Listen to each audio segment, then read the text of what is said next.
Hello, and welcome to BonkTable. I'm Mass, this is another Conquest Battle Report. I have no idea if anyone even likes that when I do it, but I've just devolved into doing dumb fun. Alright, so I'm back from, I guess, the holidays, quotes. It's more like I worked over Christmas, so I was away, so I didn't really do anything. And first game back, it's Thursday night, it's local game day. We have kind of a newish player who I'm playing today. He's gotten into Spires, he's kind of learning the ropes. For someone who's been playing for like 2 to 3-ish months, they've actually learned a lot and got a lot of like the basics down and are trying to, I would say, fine-tune their lists and kind of go to that next step. Like, there's a point where you kind of understand enough of the basics where you're like, okay, I can move, I can reform, understand how to shoot and clash, understands some good list building ideas and how to do all that, and how to kind of like set up his stack and his command deck well, and then kind of move and position some stuff. And now he's into that next part of the game of like learning how to do peace trading, learning how to get the most out of shooting regiments, and kind of more of like the minute stuff you kind of pick up in the game as you play more. So that's my opponent for the day. Great guy, had a great match, and I'm just going to take you to lists and we'll talk about it there. I'm playing what I have dubbed, me personally, have dubbed it Hedgehog. This is a list from Ben from Competent Commander.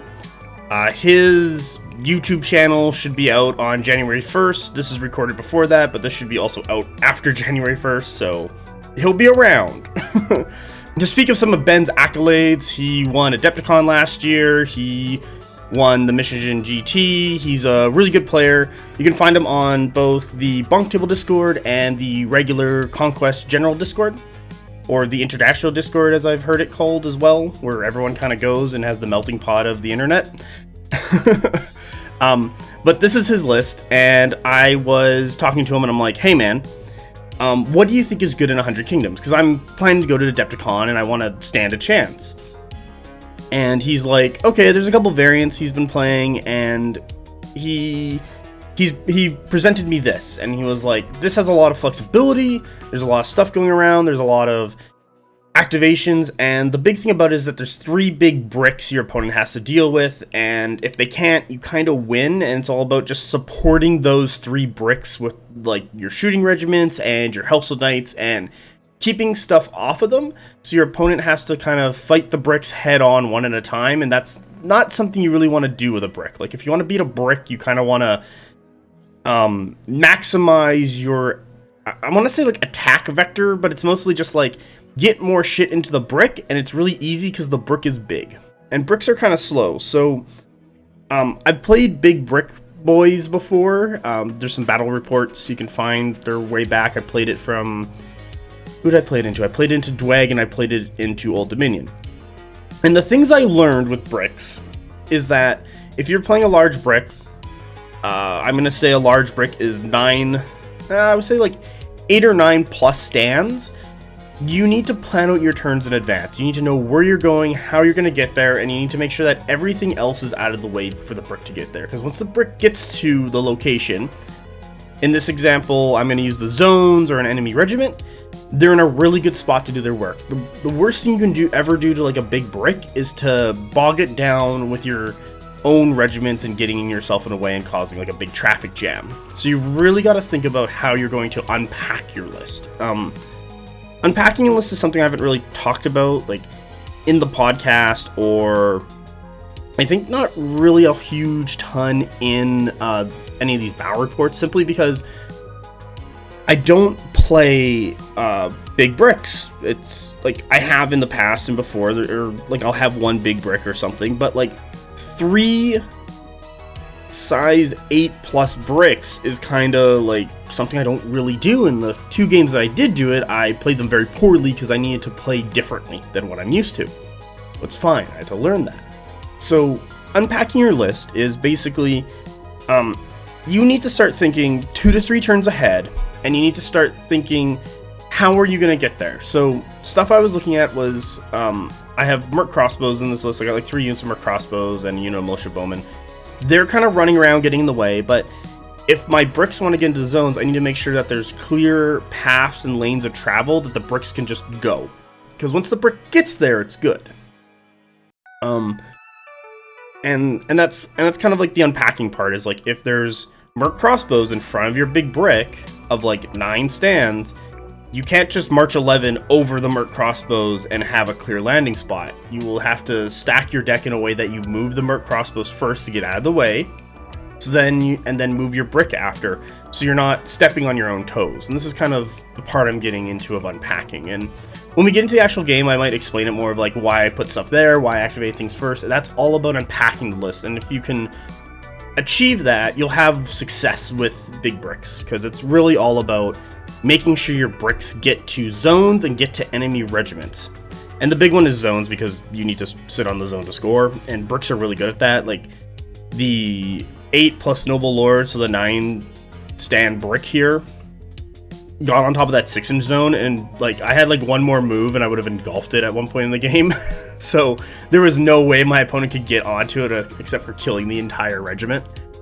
And I kind of want to just bring that up, because it's like something players need to understand and learn and be aware of.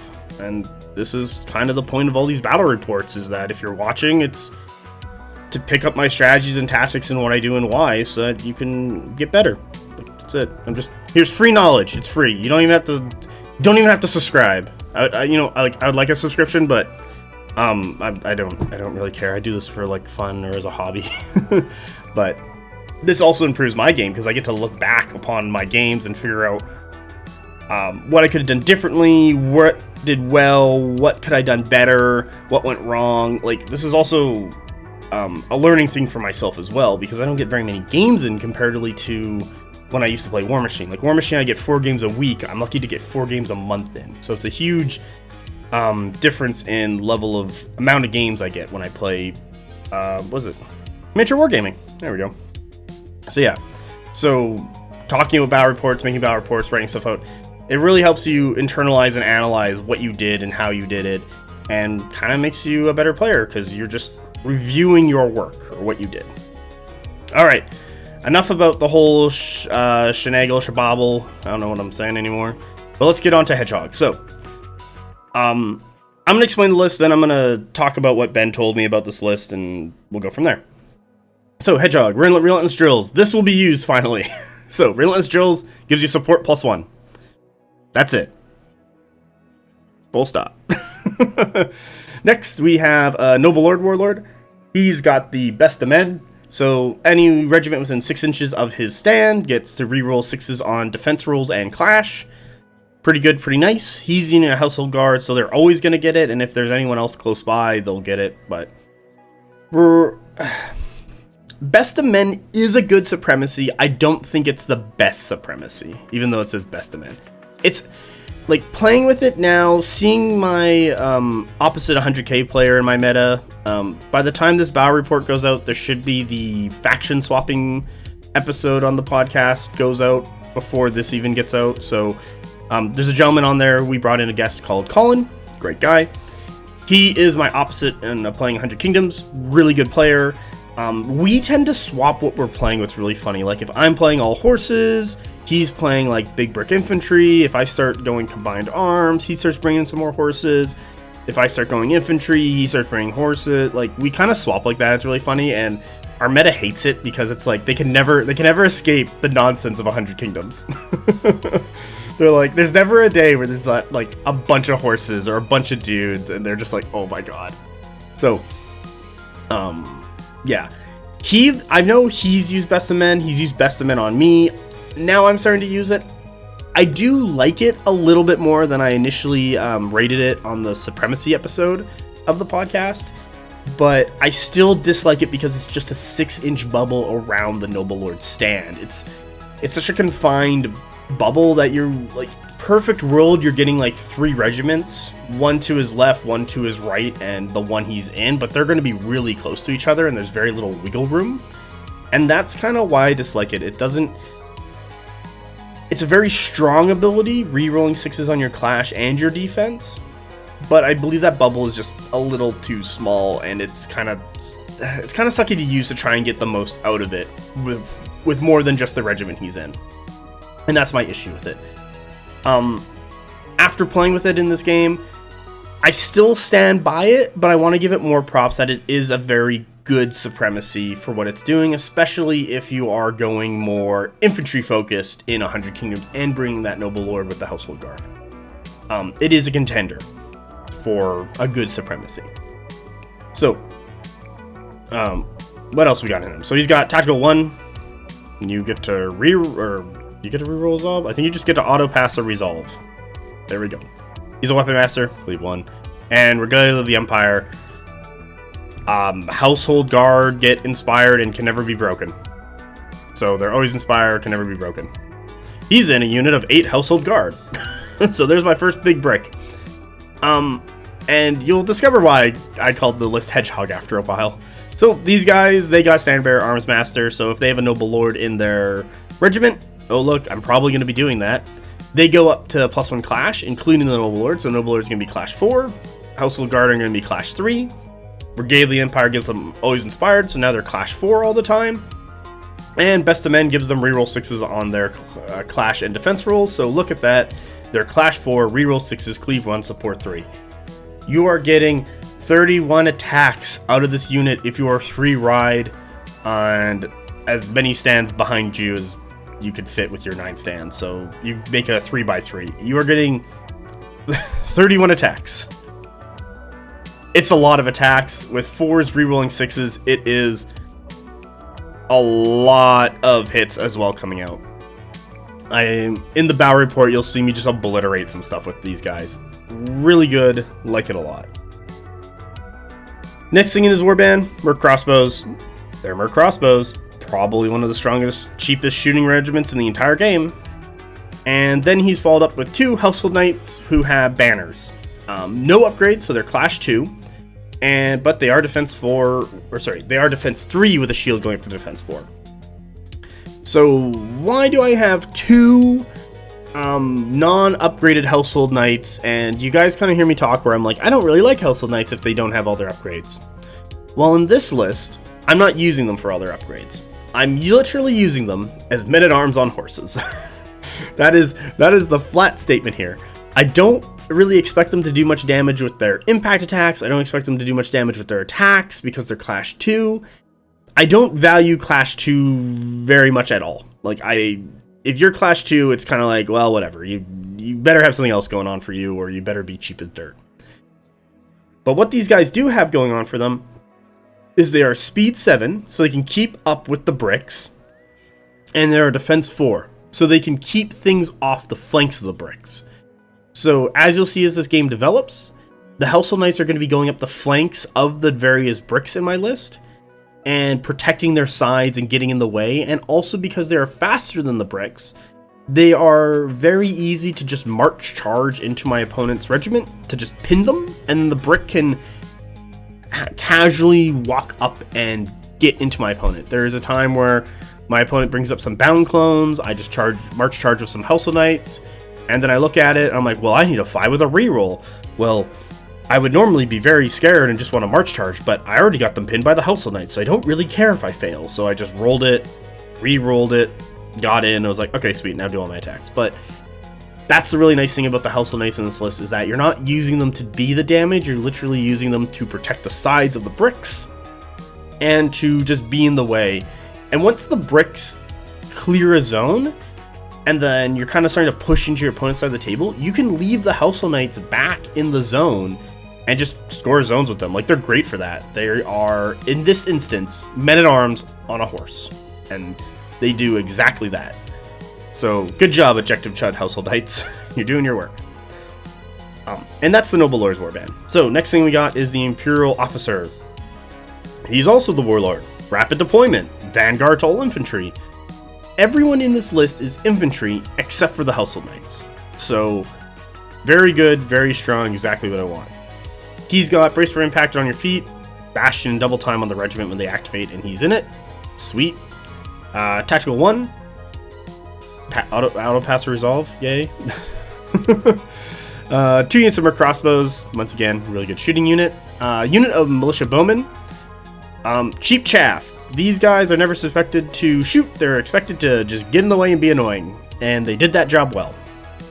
And lastly, we have Gilded Legion with Standard Bearer and Drill Master.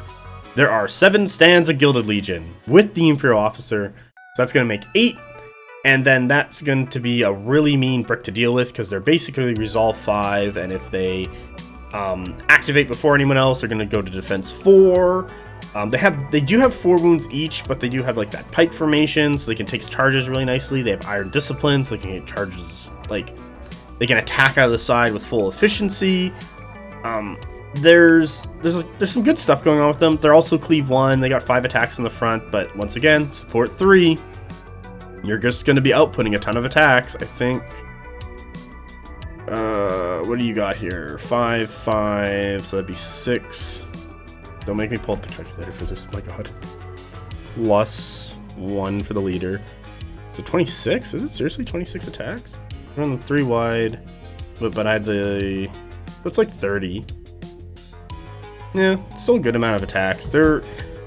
Gilded Legion are good for a spiky ball. I like what they're doing. How do I get more? Is it because I just have more Household Guard? It might just be because I have more Household Guard. Maybe I'm doing my math wrong.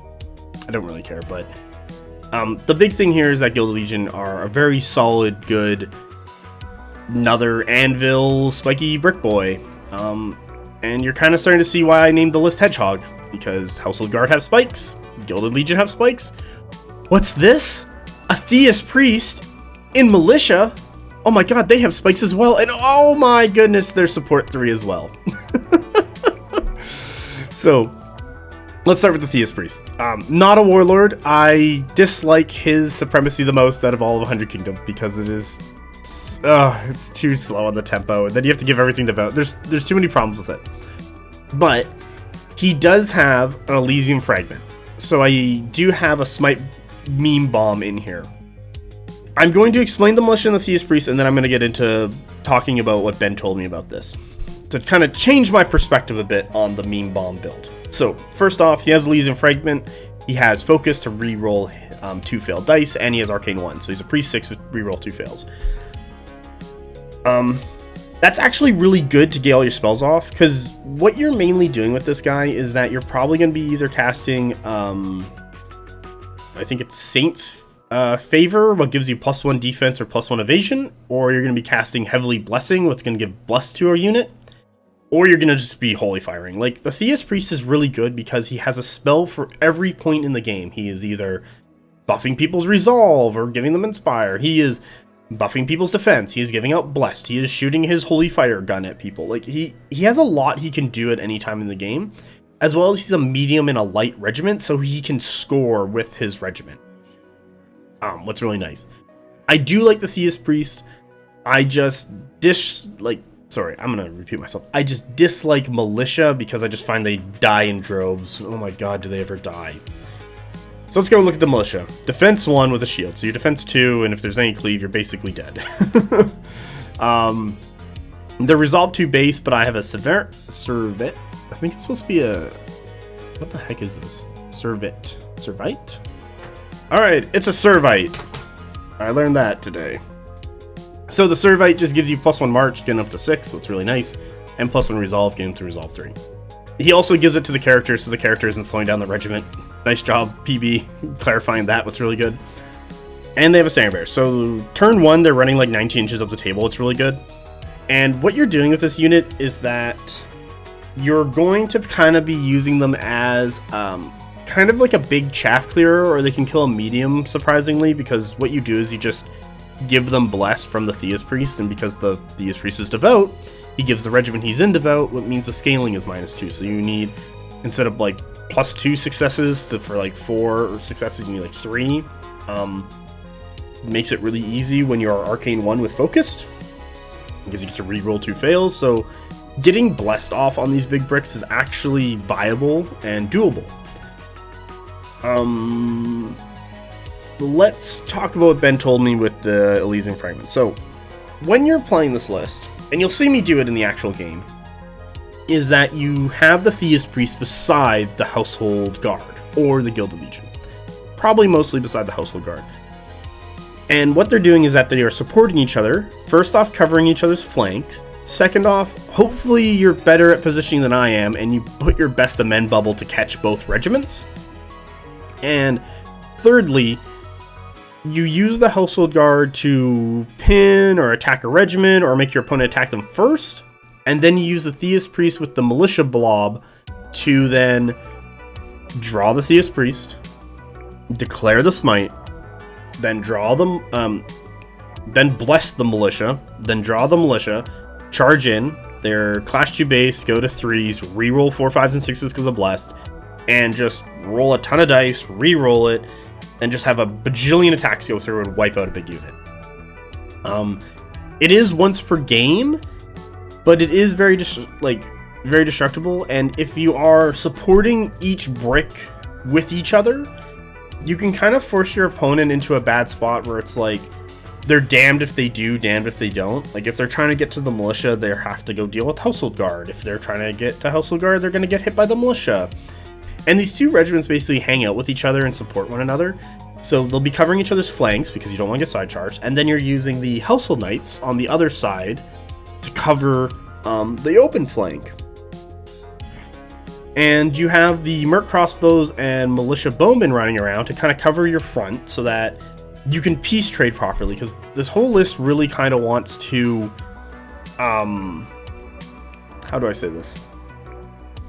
It really wants your opponent to fight, like, to play your game, and your game is basically, you want your opponent to, like, just send in a regiment at a time into each of your bricks. So you don't want to ever get ganged up on.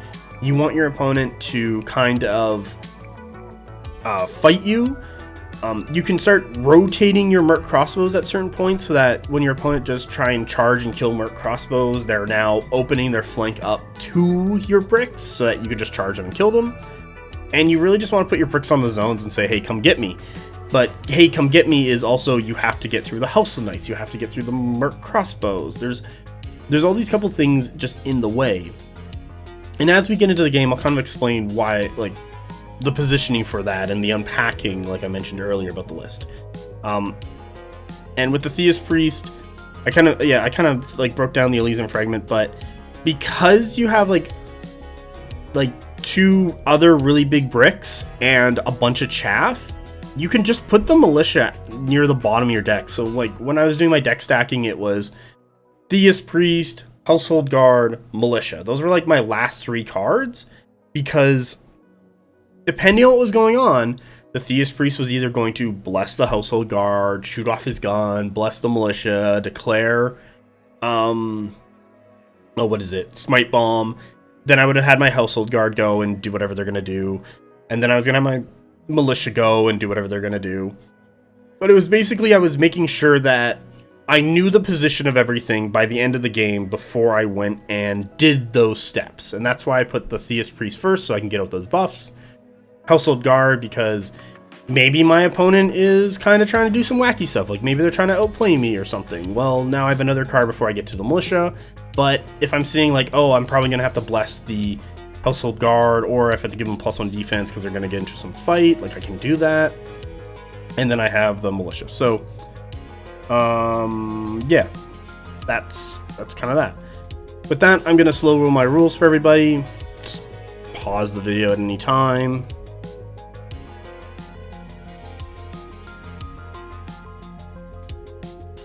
Alright, I hope you paused the video and read on a rule I didn't cover. Let's go look at my opponent's list. Alright, here is my opponent's list. It's called Infantry A Go-Go Baby. I love it.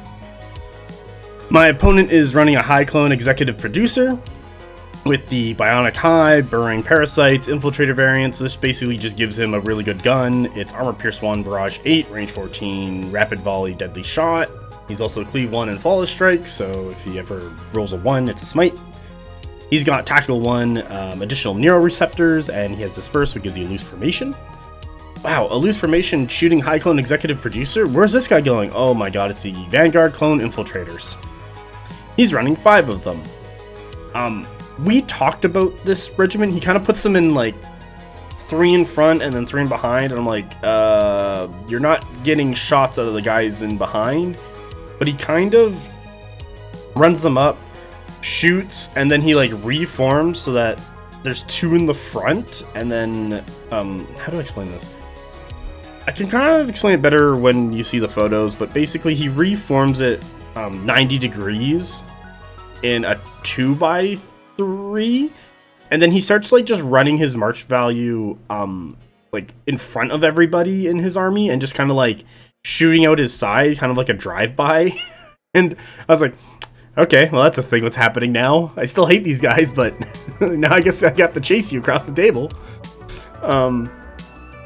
So that was his plan there. We kind of talked about just grabbing 4 Vanguard Clone Infiltrators and a High Clone Executor to just kind of have that as a line and just kind of do the shoot, reform 180, march away, like shoot out of your butt kind of thing. So that's what's going on there.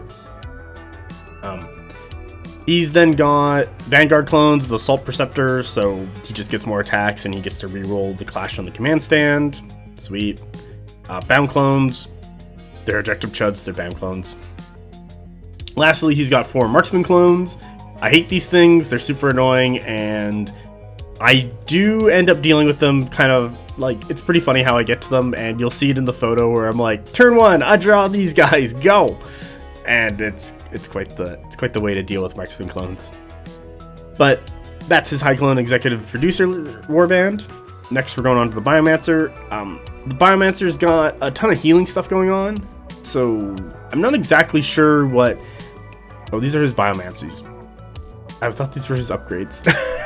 They're not his upgrades. So he's got, like, Adaptive Evolution, Flesh Carver, Master of 1 through 3. He's just a big, like, healing Biomancer, so he's, like, giving regen to the unit he's on. He's healing a bunch of other people. He's getting the double Biomancies. He's doing the thing where he, like...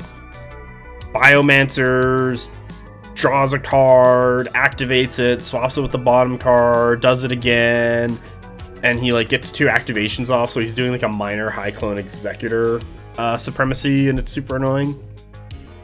He does that to me, and I'm like, okay, cool, can I play the game? And he's like, no, I gotta do it again. I'm like, no! And he activates like 3 of his cards, and he's like shooting me and hitting me. I'm just like, oh my god, I hate this. He's in a unit of Bound Clones, there's 4 of them, and they have a Ward Preceptor, so that just gives them Bastion for that +1 defense.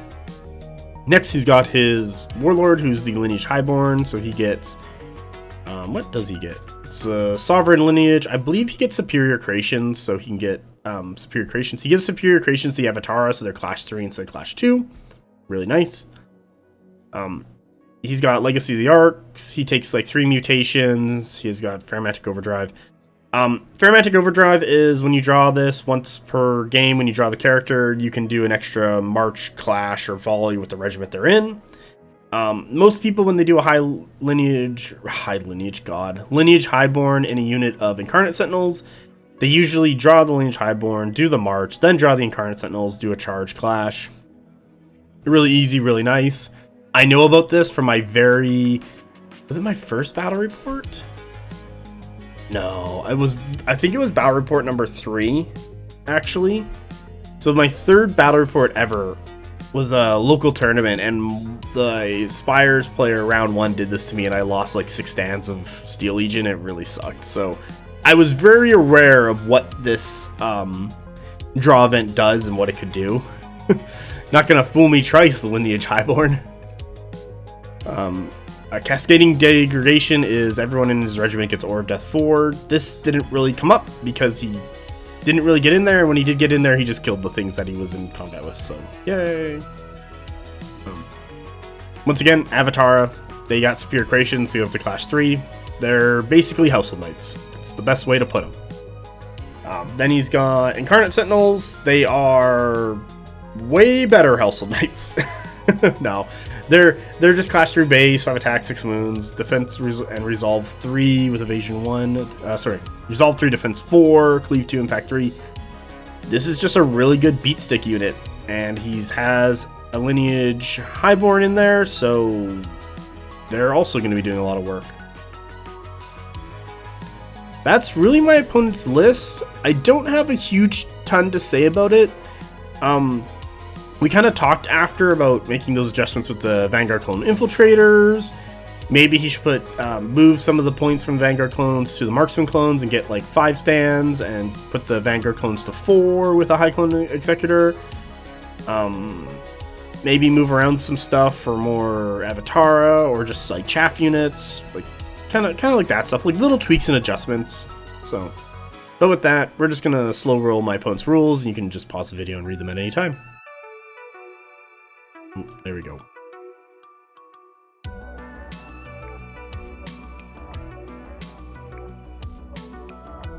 Wow, my opponent has way more rules than I do. Alright, there we go. Let's go look at the scenario. So the scenario for today is Maelstrom. Big things to know is that we have 2 9-inch zones and a 6-inch zone in the middle. That's it. This one, still kind of weird, kind of coming around on a little bit, still kind of not coming around on a little bit, and it's basically because I have to track stuff about the scenario itself. You can score in round 1, so if you can somehow get there, you can score. But at the ends of round 1 through 4, players gain 2 points for the 6-inch zone and 1 point for the 9-inch zone.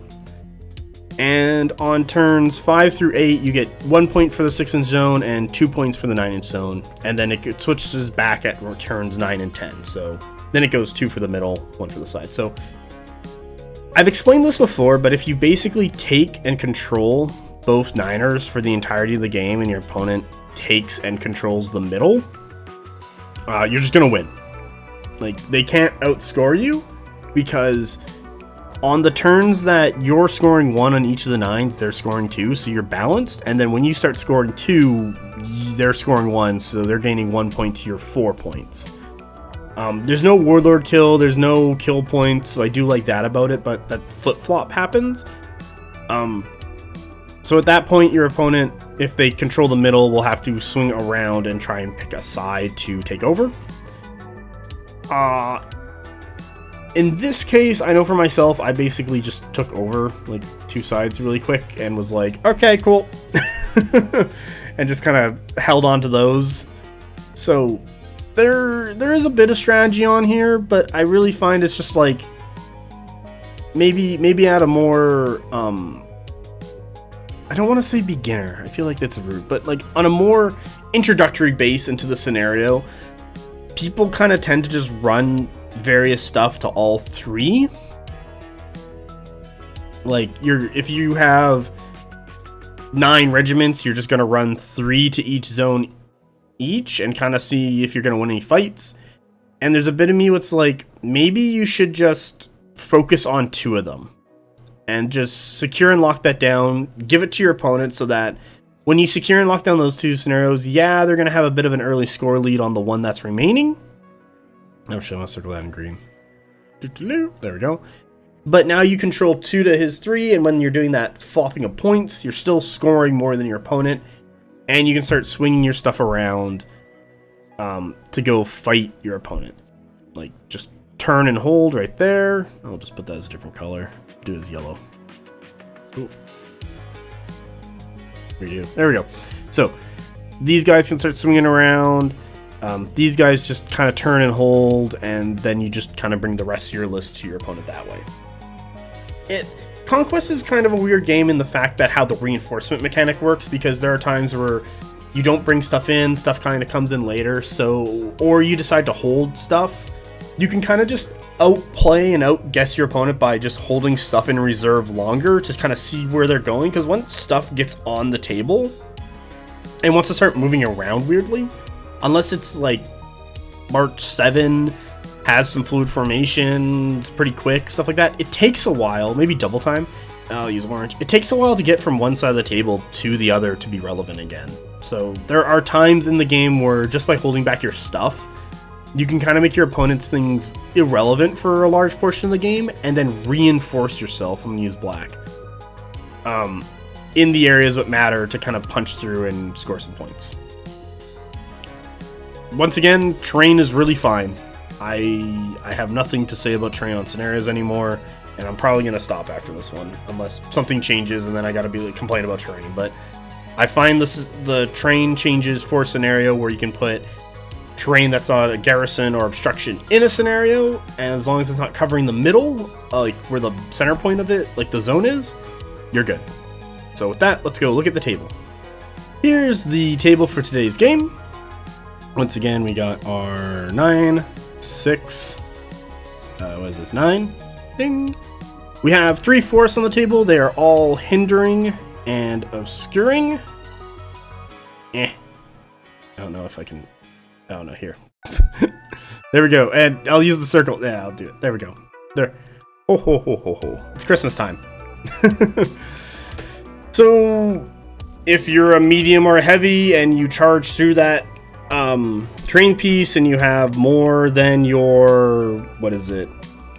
More than half of your stands in there, you get no inspire, no impacts. Okay, cool. And you're skirring, so if you're shooting through it, or if your entire regiment is in it and you're being shot at, you are taking half shots. And if you're in the entire thing and shooting out of it, you do not get affected by it. But if you have one stand what's not in, you are affected by it, so just watch out for that.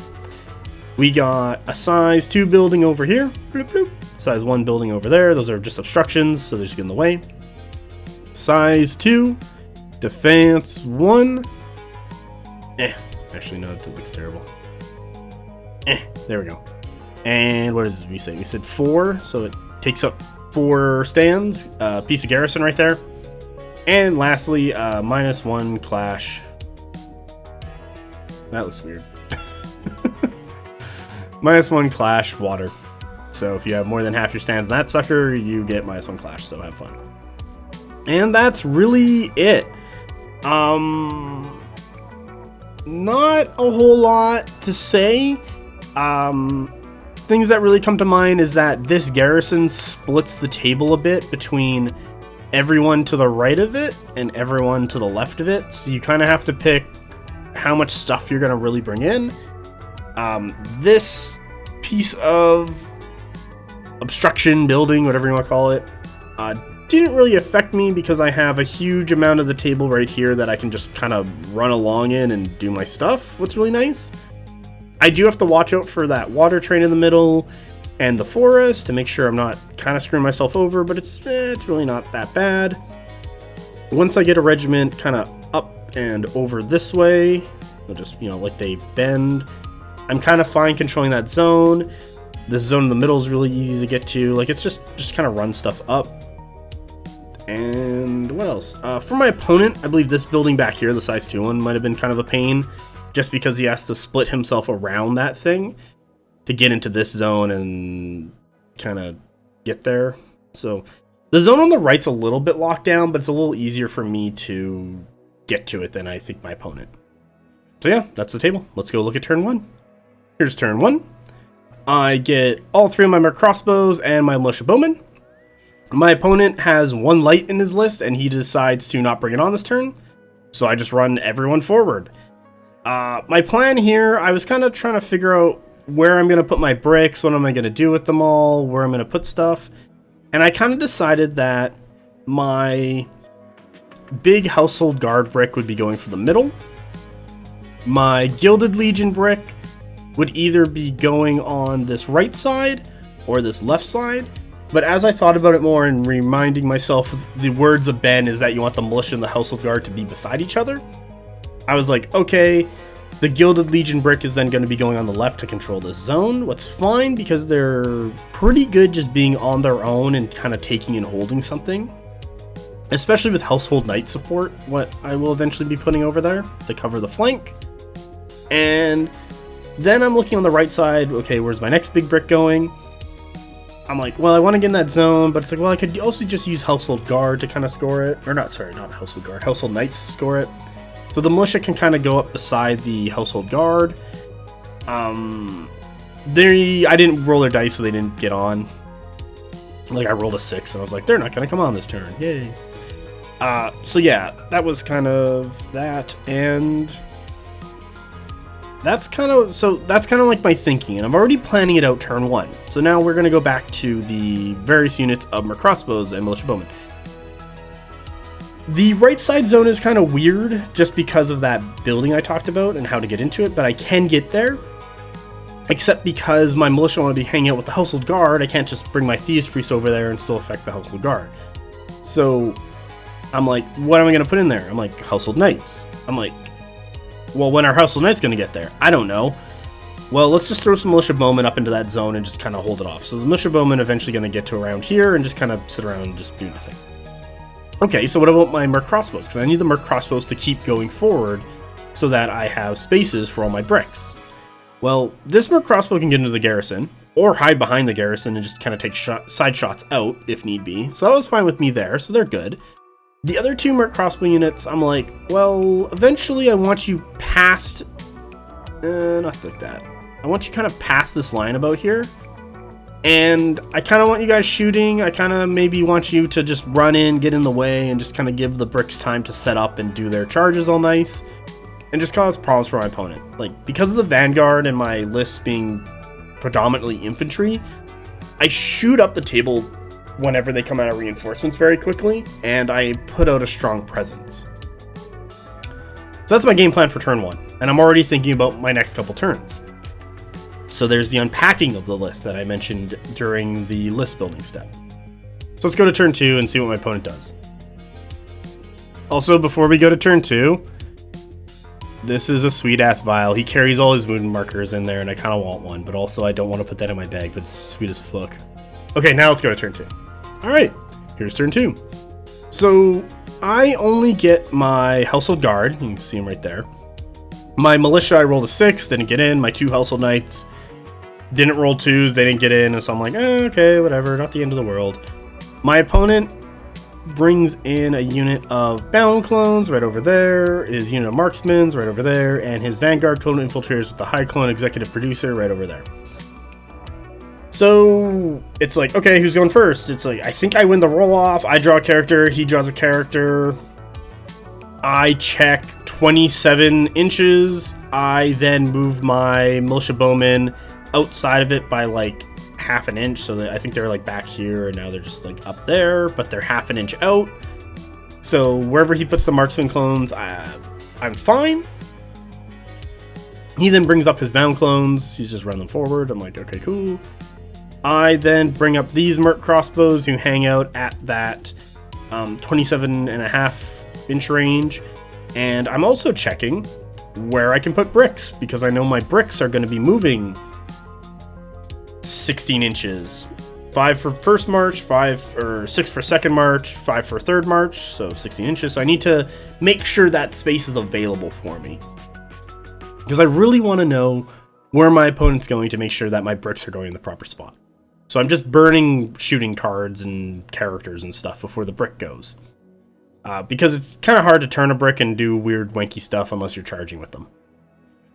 So then I look at it again, and my opponent finally deploys his marksman clones. He just kind of runs them up the table because he can't shoot me if he just marches out and shoots. I'm too far away. So he just kind of marches up, gets all the stands in the forest over here, so I'll get half shots, and I kind of go, okay, but you're within 23, so I march up 5 with the merc crossbows, and I'll use a better line, shoot, into the marksman clones.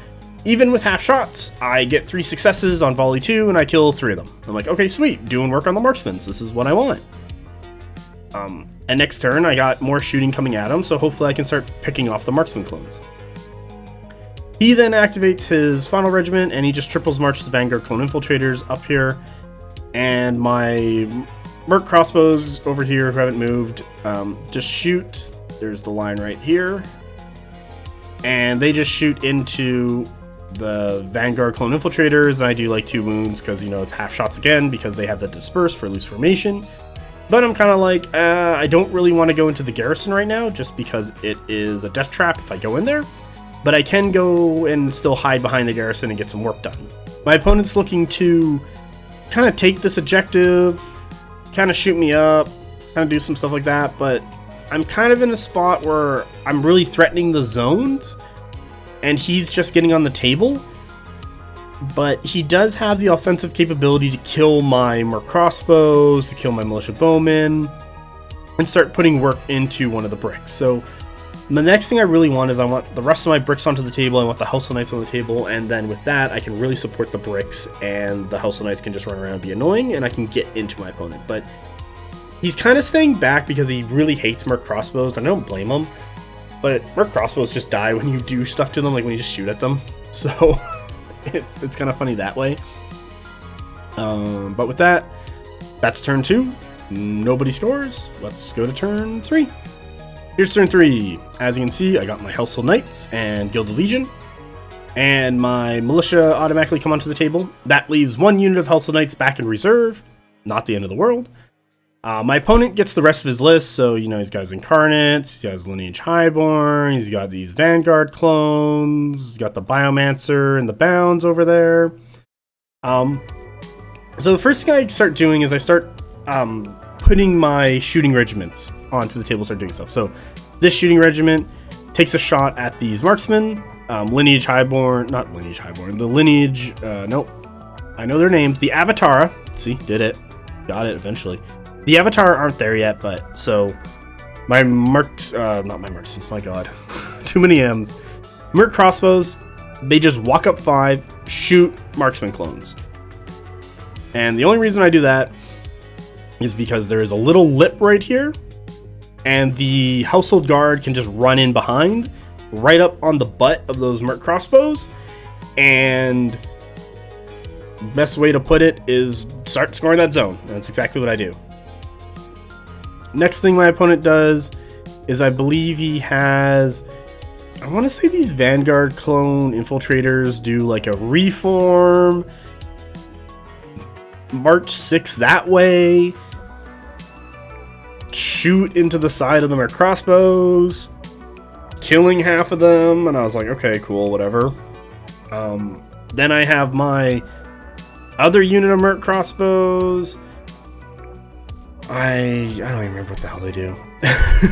I'm trying to remember what the heck they were doing, but these ones on the right here, they just kind of like run up the table. And I'm mostly running them up the table to get in the way, because I know at some point he brings on his bound clones with Biomancer, and he just spends a bunch of stuff healing these marksman clones. Like, they have 1 wound left back there. I think these guys shot as well, but they didn't do very much. Oh, no, they totally ran. No, those guys ran. It's bad on me. Those guys totally ran, because I know the Militia Bowmen ran, and they're at the same spot, so yeah. I can't remember, but basically Militia Bowmen and those Merc Crossbows just run forward. They get shot by marksman clones, I know that. I think they got shot maybe by marksman clones first, and so that's why I shot with the other Merc Crossbows here into those marksman clones. And then he activated the Vanguard clone infiltrators and shot into those Merc Crossbows. These Merc Crossbows, I think, just shot into those Vanguards, but he didn't take really any damage. Oh, he has 3 pinks, so he took 1 damage, so we're doing work there. But then the Biomancer comes on stable and heals up all the marksman clones. I'm just like, ugh, my life sucks. So that's why I think I stopped shooting, and I just ran those Merc Crossbows up the table, because I'm like, well, he's kind of leaving them open to just get march charged and tied down like that, so that's my big plan there. So you can kind of see it, I'll just do it in orange here. I'm just going to march 5 and then charge into his side, and just, there we go, tied up with Merc Crossbows, good for me. But that's for turn, oh, what would that be, turn 4. Once again, Militia Bowmen, they just run up into the zone and are trying to screen the zone to keep my opponent out. My opponent brings up his Vanguard clones and his Incarnate Sentinals to really punish that side. So I know for next turn, my Household Knights are going to be coming in to support that side, and my Militia and Theist Priests are going to start be looking into going that way. But the Militia and the Theist Priests just kind of run up the table. I already talked about the Household Guard getting into the zone. Those guys shot. The next big one is that I get the Gilded Legion and my Household Knights. And they run up the table. Household Knights go first, then the Gilded Legion go, because I don't want him to know, like, oh, where am I putting them? Am I going to triple down on the right flank? Am I going to try and take the zone on the left? And it's kind of like, I'm going to try and take the zone on the left, because I don't really think Clash 2 Household Knights can really kill people very well. And also, if I put them there, and win a fight here, I'll just circle in orange. So if I win the fight of these bound clones slowly coming into the zone, I can then have my Gilded Legion run and chase down like into the side and flank of his army, and Household Knights can just sit in the zone and score it, and I'm fine. So that's the plan there. So I'm really looking ahead of where I need to go, what I need to do, and the list's kind of easy. Like, you just really check to make sure that flanks are covered, bricks are supporting each other, and stuff like that happens. Big mistake here that I make is, I'll just do it in orange again. The Noble Lord is sitting right there. He should have been sitting here so that his bubble can affect the militia. That's it. Because right now he can't actually touch the militia. And that's my issue with him. His bubble is 6 inches, and it's pretty small if it's coming off a stand like that. With that, that's really turn 3. It's a lot of positioning, a lot of going places. Everyone's just trying to get onto the board and really have a game. I score 2 points because it's turn 3. Let's go look at turn 4 and find out if anything dies. Here's turn 4. So, things that go first. My opponent activates the Biomancer. He does a bunch of stuff. He does these Vanguard Clone Infiltrators into the side of the Militia Bowmen, who you can see have died because they are Militia Bowmen. Good job, boys. Then he has the Vanguard Clone Infiltrators go, because he's like popping off 2 Biomancies, which lets him do dumb Spires shit. Some point I'll learn what this actually is, but right now it's mostly dumb Spires shit. So the Vanguard Clone Infiltrators just walk this way, shoot, kill the Merc Crossbows, they're dead. I'm like, oh no, not the end of the world. Next thing I do, the Merc Crossbows who are here in the water did what I said before. They marched, and then they charged into the side of those, what are they? Marksman clones. His next card is the Marksman clones. He can't shoot, but he gets 4 attacks, and then 1 for each of the support into the Merc Crossbows. We talked about this. He didn't declare an Inspire. Probably should have, so he would have been 2 downs, and he kills like 2 guys. And I'm like, alright, I'm fine. You're not shooting me, I'm good. So that's a really bad spot for him. He used the Vanguard Clone Infiltrators to kill the Merc Crossbow unit. I'm just going to draw a box in the middle of these Household Guard. So they're dead. He then march charges the... Oh no, that's bad. That's fine. He march charges the Lineage Highborn. Not the Lineage Highborn. Oh my god. The Lineage Avatara into the Household Guard. He does some impact attacks with the reroll 6s in defense 3. I'm fine. I don't really care. And I'm like, okay, cool. These Merc Crossbows eventually activate. They shoot into the Lineage Highborn. Not the Lineage Highborn. Oh my god, the Lineage Avatara. My apologies. Just messing this up. So, I shoot into the side of the Lineage Avatara. Do a bit of damage. Nothing too crazy. I think I do like 3 damage. Next thing that happens, I think his Bound Clones finally go. And he just kind of runs them from here to this position. I'm like, okay, cool. Household Knights march charge into the side, do a couple damage with Brutal Impact. Gilded Legion need a 5 with a reroll to get in there. Gilded Legion roll the 5 with a reroll and get in there, and I kill them, scoring that zone, locking that down. Sweet. Theus Priest goes, casts Bless onto the Household Guard. Household Guard with Bless, Clash 4, reroll 6s, 31 attacks, puts 15 damage into the Avatar and kill them all, and then I just march up 5, so that's why I'm at that position. So now I'm in a really dominant position of like, okay, Household Guard are coming forward, you're kind of getting pinned here, like, this is not a really good spot to be, you don't have any more chaff or anvils or anything to keep your nice juicy healing shooty bit safe, and you're also running out of spaces to run to. And the next big thing is scoring that zone as well. So now I'm in a really commanding position on this center left side of the table. On the right side, not so much, but the militia just kind of rotate to go deal with Vanguard clones if they're coming in. And the Household Knights just run up the table, as you can see. And they're supporting that flank, so if my opponent tries and gets into the militia, they're going to be coming into the front. They're going to have to deal with household knights who are going to hopefully try and like keep stuff off. And my plan for turn 5 is to get these household knights into those vanguard clones, kind of knock them up and push them around and keep them there so that the militia aren't getting charged, so I can set up better, because the militia's big target is actually these Incarnate Sentinals, who my opponent rotated out, but is now like base to base right here when I'm circling in blue. Here, I'll circle that in orange. Circling in orange. So if I do charge and connect with the household knights, he gets bumped back an inch, but he can't really charge me. But if I kill enough stands, he'll do so. So turn 5 is going to be really weird with those guys. I don't think that was the proper play with the Incarnate Sentinels. I think they should have been more, I'm going to say like either to the right or back and rotated more. Like they needed to not be bumping into their own stuff, because it puts you in a weird position of trying to get around your own stuff. So with that, my opponent does score that zone for a point, but I'm scoring 3 points because 2 for the middle, 1 for the side. And turn 5 is probably going to be really rough for my opponent, because I can just leave the Household Knights on the left in that zone and score it for the rest of the game, and the Gilded Legion can just double time, triple march, and just chase anyone down on that side. And if he tries and runs away, he's running into some Household Guard, he's running into that other unit of Merc Crossbows that hopefully he kills at some point, but his middle's collapsing, and then I can just rotate everything off to the right and just kill the rest of it. So let's go look at turn 5 and see how that goes. Here's turn 5. First thing that happens, I win the roll-off. Gilded Legion immediately declare a charge, get into the butt of the Vanguard Clone Infiltrators. I put 1,000,000 attacks into the Vanguard Clone Infiltrators, and they just die before they even hit resolve.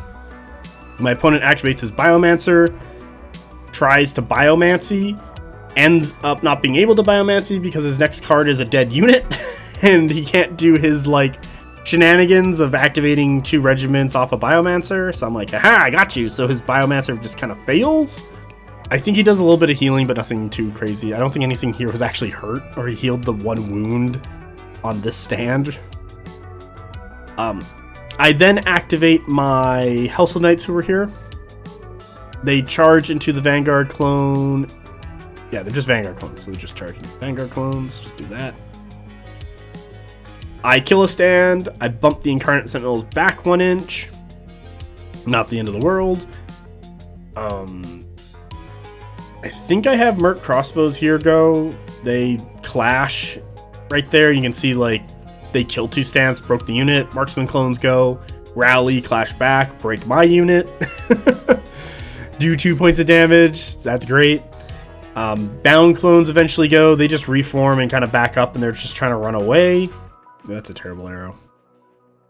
Yeah. So they're trying to run behind because they couldn't actually escape because they were bumping into the marksman clones. So that's not looking too good, because this Gilded Legion is just going to start Pac-Manning its way through all this. I have no reason to move the Household Guard. They can really just...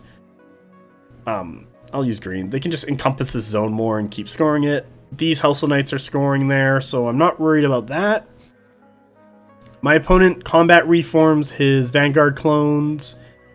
Does he combat? No, he doesn't combat reform yet. He draws his character, does that once per game free march with his draw event, so he gets around, and then he draws the regiment, who then does a charge and a clash and leaves 1 horse on 1 wound.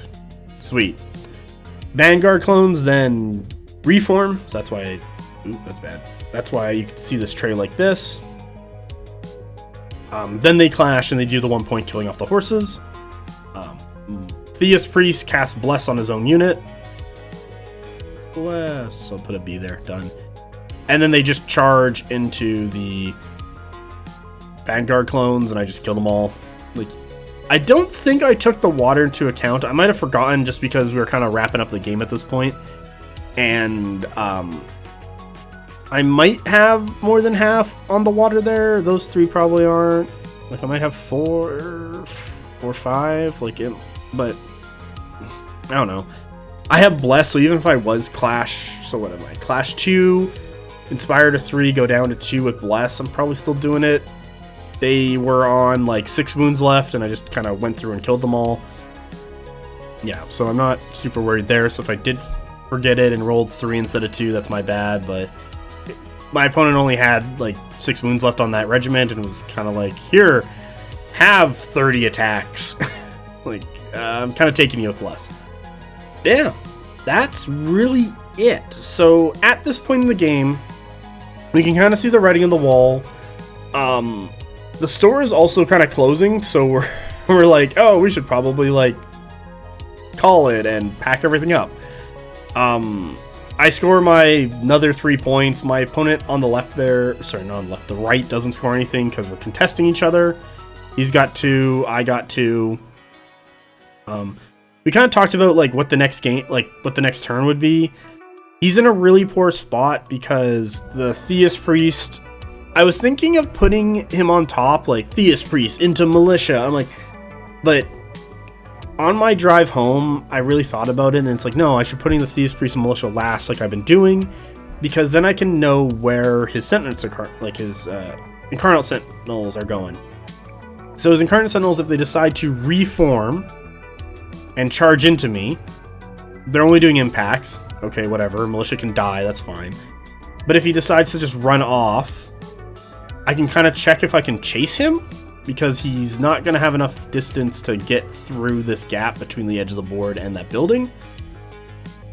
And by distance, I mean like his regiment would have to do a reform and then do it. But if he does that, I'm still going to be able to get to him. Like I'll just charge him in the side or the butt or whatever and kill him. So putting them last is still the correct choice, because I get to know where my opponent goes and if he decides to fight me, if he doesn't decide to fight me, and then I can just Elysium Fragment, meme bomb him, and just wipe him out. I don't know if Household Guard are ever coming off this zone. They might if the Marksman clones ever kill those Mark crossbows, then I would just kind of march and charge and kill them.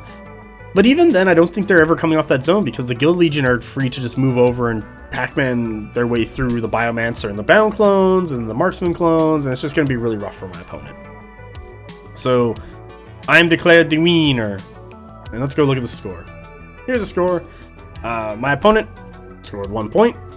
I scored 8 points, and we called it on turn 5. Da-da-da-da. Okay, so what can I say about the game? I like the list. So it uses a lot of regiments that a lot of 100 Kingdoms players might not be the most excited for. And I think it's really just making a lot of big blocks. Like I called the list the Hedgehog because it's just like all the spears, all the support attacks. You can really get that clash really high with the support. Like Household Guard with the Noble Lord and the Supremacy is 4s, rerolling 6s all the time. You don't even have to declare Inspire, you can just do it. So you can, if someone charges into you, you can just clash and move, you can charge and clash. Like you're not worried about any of that stuff. The Priest works at every point of the game. He is doing something that's really nice from a caster. I really like that about the Priest. The Militia, with Bless, can get some work done. I was really happy about that. I'm not certain if they can do work against high defense stuff, but just volume attacks, you're gonna get stuff through and kill people. That's kind of their thing there. It's just they have such a sheer volume of attacks. And then if you really need that extra oomph, you have the Smite Bomb in your back pocket. And the list works in the Smite Bomb surprisingly well. Like using the Household Knights as men-at-arms on horses to be objective chuds, get in the way, pin stuff. Like they're actually pretty good for that, simply because of March 7 and being able to just run over and charge someone and be like, okay, you're stuck. And then on top of that, defense through the shield, so defense 4, resolve 3. They do have 4 wounds, but they're a little annoying to get rid of if you're trying to use other chaff to get rid of them, like Vanguard clones, slap back, and I think he rolled like 2 dice. No, he did like 4 wounds, and I rolled, and I only failed one of the 4 dice, and it was like, it's like 2, 3, 3, 6, and I'm like, well, there you go. I only had 1 wound left, but if like, oh, if I had 2, I would have been 5. Like it would have been more annoying. But they're surprisingly tanky. There's times where they die, but I had a follow-up, and I really like the list because there is a follow-up to everything you do in it. And you got to remember to unpack the list properly and make sure your bricks get to where they're going. So you need to plan 2 to 3 turns in advance. You need to make sure that once you get there and how you get there is incorporated into your plan, and that the things that are on that you can control, and those are your regiments, are out of the way for the bricks to get there. Gilded Legion did fantastic. House of Guard did fantastic.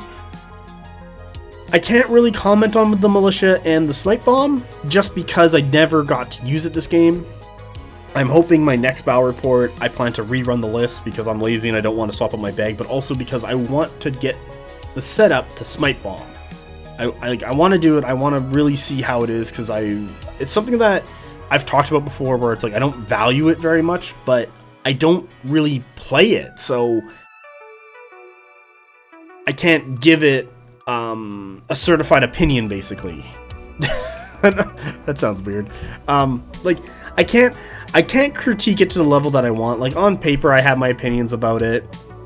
There's so much other things that I just dislike about it. I think there's times where people build lists and they throw it in there because they think it's great, but they don't build the list to support that idea. Well, this list actually is built to support that idea. Yeah, that's really it on the Hedgehog list. I just once again want to thank Ben from Competent Commander for talking to me about it, telling me how it kind of plays and how it works. Hopefully he watches his battle report and he'll comment and tell me all the things I messed up. That's fine, because that's how you grow, is learning where your mistakes are and fixing them. As for my opponent, we kind of talked a bit at the end of the game where he should kind of move his Vanguard Clone Infiltrators from 5 stands to 4 with the High Clone Executor, and just kind of run them as a line so he can do the scoot and shoot. He has some good hitting stuff. Maybe he should focus on... we also talked about... what is it? If it's good, take 2 of it. He's kind of in that point of his... I